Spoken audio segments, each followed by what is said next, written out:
आज supreme court के द्वारा शिवसेना के 16 विधायकों के निलंबन के मामले में फैसला सुनाया गया और फैसला देते हुए सुप्रीम कोर्ट ने शिंदे को बड़ी राहत दी है। ये कहा है कि निलंबन का फैसला जो है वो विधानसभा के स्पीकर के अधिकार में आता है। साथ ही ये कहा है कि अगर उस वक्त उद्धव ठाकरे ने इस्तीफा नहीं दिया होता तो आज तस्वीर जो है बिल्कुल अलग हो सकती थी। इस वक्त मेरे साथ पृथ्वीराज चौहान मौजूद हैं, राज्य के पूर्व मुख्यमंत्री हैं, कांग्रेस के वरिष्ठ नेता हैं।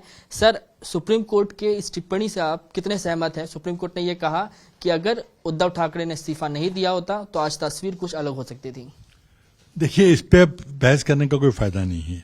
आप ही चैनल को जब मैंने सुप्रीम उद्धव जी के इस्तीफा की बात सोशल मीडिया पे सुनी तो आधे घंटे के अंदर आप ही के चैनल को मुझे याद है मैंने एक इंटरव्यू दिया था जो आपके पास उपलब्ध है, सोशल मीडिया पे उपलब्ध है। कहा था कि ये बहुत बड़ी गलती हो गई, ये फैसला, ये इस्तीफा नहीं देना चाहिए था, लेकिन ये घटना हो चुकी है, अब उसको वापस तो हम ला नहीं सकते।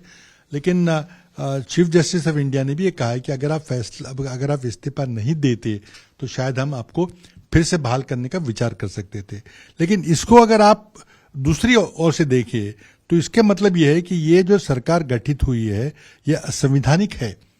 अगर हम आपको बहाल करने का फैसला ले सकते हैं, इसका मतलब यह क्या है कि ये सरकार जो आज महाराष्ट्र में चल रही है वो असंवैधानिक सरकार है। गलत तरीके से इसको इंस्टॉल किया गया है, जिसमें स्पीकर की भूमिका, उसमें राज्यपाल महोदय की भूमिका वगैरह अहम है, जिसके ऊपर बहुत गंभीर strictures chief justice of India ने यहाँ पे अपनी जजमेंट पे लिखे हैं।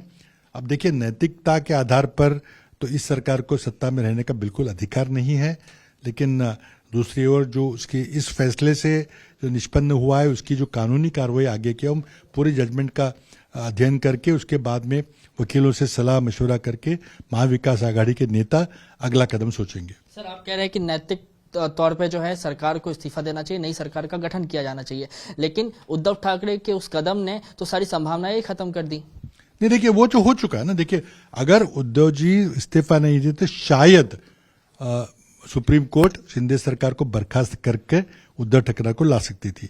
लेकिन एक बार इस्तीफा देने के बाद नया सरकार का तो गठन होना ही था और वो फिर गठन हो गया शिंदे सरकार का।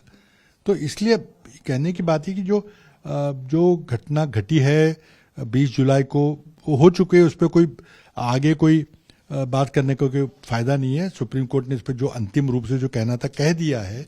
अब आगे हमारे लिए क्या पॉलिटिकल रास्ता तो लोगों के पास जाने का तो है ही, लेकिन कानूनी रास्ता क्या है इसका हम अध्ययन करके आगे की बात करेंगे। सुप्रीम कोर्ट ने अपने टिप्पणी के दौरान राज्यपाल के कार्यप्रणाली को लेकर भी सवाल खड़े किए हैं।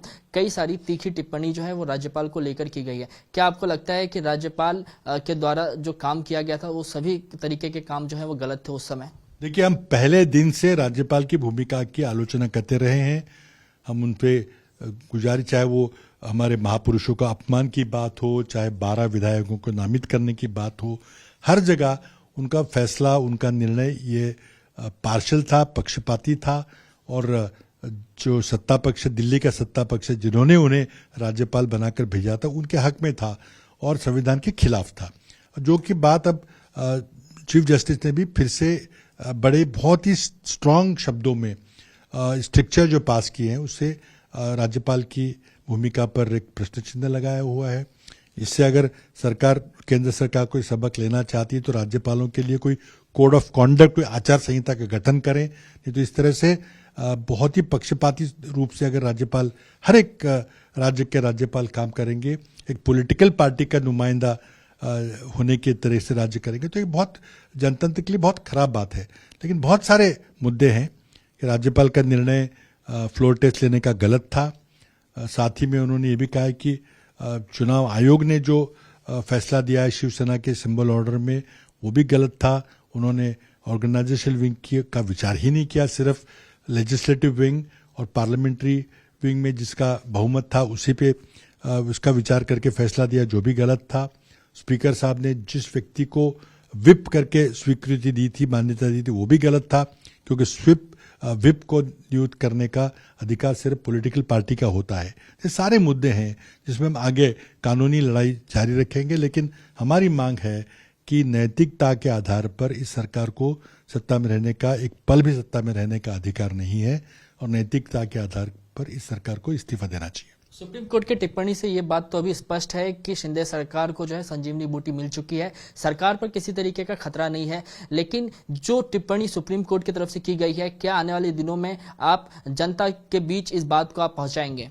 देखिए, पहली बात तो ये कि ये उम्मीद करना कि सुप्रीम कोर्ट शिंदे सरकार को बर्खास्त करे, गलत था। मैं कल भी कहा था मैंने कि ये अधिकार निलंबन का सिर्फ लोकसभा के अध्यक्ष के पास है।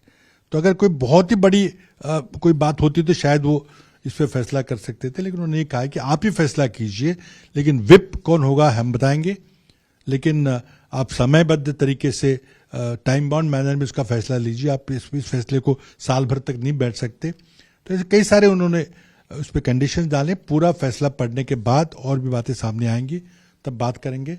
लेकिन जिस तरह से संवैधानिक पदों पर बैठे व्यक्तियों का और संवैधानिक संस्थाओं का जो काम है, ये बहुत ही असमाधानकारक है। वो पार्शल है, सत्ता पक्ष के मदद करने की बात है। इसमें संवैधानिक जो प्रक्रिया है उसको तोड़ मरोड़ दिया गया है। तो ये जनतंत्र के लिए बहुत ही गंभीर बात आज सुप्रीम कोर्ट ने सामने लाई है। धन्यवाद हमसे बात करने के लिए। तो ये राज्य के पूर्व मुख्यमंत्री पृथ्वीराज चौहान थे। इन्हें आपने साफ तौर पे सुना। इनका कहना है कि जिस तरीके से टिप्पणी जो है वो सुप्रीम कोर्ट ने की है, उसके बाद नैतिक आधार पर शिंदे सरकार को जो है वो इस्तीफा दे देना चाहिए। कैमरामैन अनिल संगरे के साथ कृष्णा ठाकुर, एबीपी न्यूज, मुंबई।